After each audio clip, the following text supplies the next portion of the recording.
flashlight would be better for shining up in a hole. What's behind you, Carson? More tunnel? Yeah. Dude, this light is freaking awesome. This is perfect.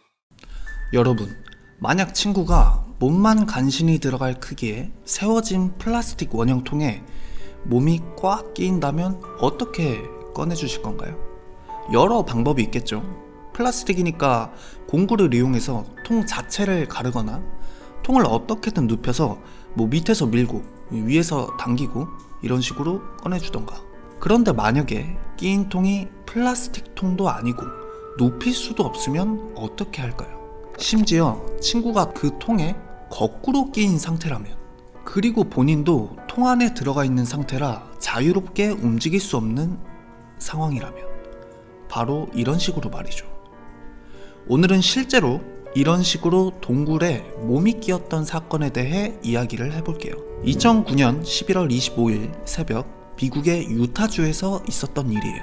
당시 그 지역 일대에 동굴 애호가들 사이에서 아주 인기 있는 동굴이 하나 있었어요. 1960년도에 처음 발견된 동굴인데, 우리가 동굴하면 떠오르는 크고 널찍하니 막 박쥐 날아다니고 그런 동굴이 아니라 성인 남성이 겨우 기어들어갈 수 있을 정도로 비좁은 동굴이었어요. 아니, 이런 쥐구멍 같은 곳을 누가 왜 기어들어가? 하실 수 있는데 있습니다. 또 이런 동굴만 찾아다니는 사람들이 있다더라고요. 정말 이 동굴 탐험에 초점을 둔 사람들이 있는 거죠. 아무튼 이 너티퍼티 동굴은 비좁기로 그 지역 동굴 애호가들 사이에서 악명 높았고, 26살의 을드센 존 에드워드 존스가 탐험을 시작해요. 그날은 감사절 연휴 직전이었어요. 간만에 고향에 돌아온 존은 가족들과 함께 시간을 보내다 이 동생과 함께 어릴 적 즐겨 찾았던 동굴 너티퍼티를 찾아가요. 마을 주민이었던 존도 잘 알고 있긴 했어요. 1960년대에 동굴이 처음 발견된 뒤 이 여러 번의 사고가 일어나 2004년엔 폐쇄까지 한 적이 있을 정도로 위험한 동굴이란 걸 말이죠. 하지만 들어갑니다. 이 너티퍼티 동굴이 무서운 점이 상당히 비좁으면서도 깊숙해요. 근데 또 수백 미터의 길이 미로처럼 얽혀 있어서 이 까딱 잘못하면 길까지 잃을 수도 있었어요. 기어서 들어갈 정도로 좁은 구간들로 이어진 곳인데, 이 길을 잘못 들면 골치 아파지는 거죠. 실제로 이런 구간에서 수차례 구조작전이 벌어졌었고요. 하지만 반대로 길만 정확히 알고 있으면 안전하다고 하기엔 좀 그렇지만 해볼만은 했다고 해요. 문제는 존이 길을 잘못 들어요. 동굴의 구간마다 이름이 있는데, 원래는 밥스푸시라는 길로 가야 되는데 실수로 왼쪽에 있는 버스팅 버스라 불리는 협소한 틈으로 들어가요. 아직 내부 구조가 파악되지도 않은 곳으로 존은 착각한 채 폭 25cm 남짓한 틈으로 몸을 밀어넣어요. 이 길이 맞을 거라고 확신을 하니까 갈수록 길이 좁아지는데도 계속 몸을 밀어넣은 거죠.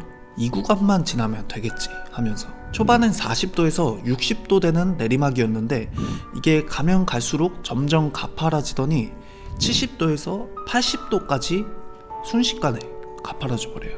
결국 이 구간에 완전히 껴버리죠. 이 사람이 손바닥을 펼쳤을 때 엄지와 새끼손가락이 천장과 바닥에 닿을 정도로 좁았대요. 근데 심지어 거꾸로 누운 채 껴서 더 이상 들어가지도 나오지도 못하게 완전히 껴버린 거죠.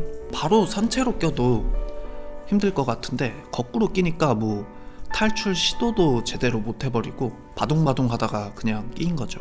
그렇게 가족들이 바로 구조 요청을 하고 곧바로 전문 구조팀이 출동해 수십 명의 대원들이 동굴에 진입해요. 확인해보니 존은 출구에서 120m 떨어진 지점에 갇혀 있었대요. 이렇게 구조 시도를 하면서 거꾸로 끼인 채 무려 27시간이라는 긴 시간이 흘렀다는데, 이 물구나무 선 채로 1분만 서 있어도 막 눈알이 터질 것 같고 그런데 꼬박 하루 넘게 거꾸로 있었으니까 엄청 괴로웠겠죠.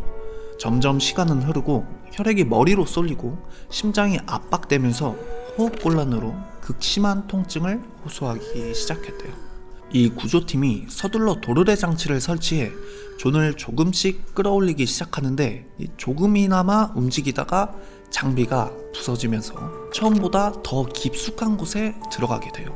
이 절망적인 상황이죠.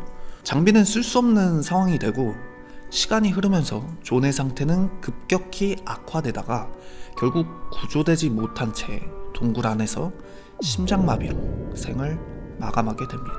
폭약으로 동굴을 부수거나 이 동굴 구조에 손을 댈 수 없었던 게 무너질 위험이 너무 컸었대요. 그래서 존이 사망한 후에도 시신을 수습하기 위해 여러 시도를 했지만 뺄 수 있는 좋은 방법이 있었으면 살아있었을 때 썼겠죠.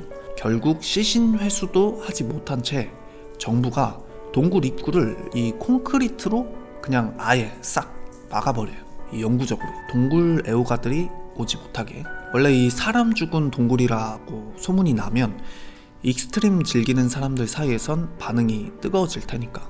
자, 오늘은 여기까지 하겠습니다.